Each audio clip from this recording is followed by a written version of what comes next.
নমস্কার বন্ধুরা, আজ আমি মুগ ডাল দিয়ে নিরামিষ চাল কুমড়ো রান্না করে দেখাবো।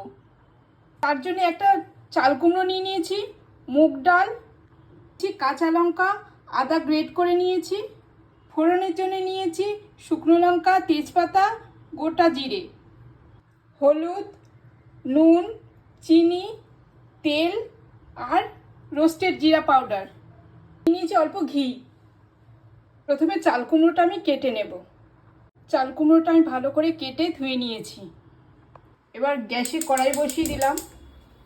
প্রথমে মুগ ডালটা শুকনো খোলায় একটু ভেজে নেব। শুকনো খোলায় ভাজা হয়ে গেছে, এবার এটা আমি ভালো করে ধুয়ে নেব। কড়াইতে তেল দিয়ে দেবো। গরম হয়ে গেছে, আমি ফোড়নটা দিয়ে দিচ্ছি।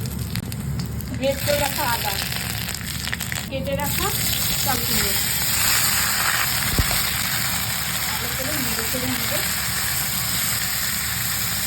দুটো ছিঁড়ে রাখা কাঁচা লঙ্কা, নুন, অল্প হলুদ, ভালো করে নেড়ে চেড়ে দিয়ে দেবো।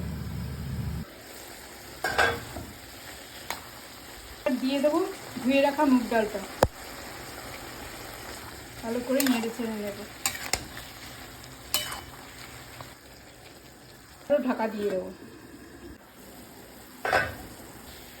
ভালো করে নাড়ি চাড়িয়ে নিচ্ছি। দেবো চিনিটা ভালো করে মিশিয়ে নেব। দেবো ভাজা জিরের গুঁড়ো,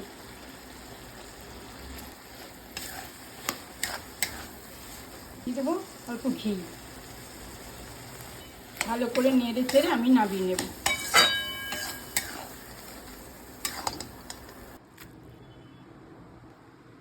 নিরামিষ চাল কুমড়োর রেসিপিটা যদি আপনাদের ভালো লেগে থাকে তাহলে অবশ্যই লাইক করবেন, কমেন্ট করবেন এবং সাবস্ক্রাইব করে দেবেন। নমস্কার।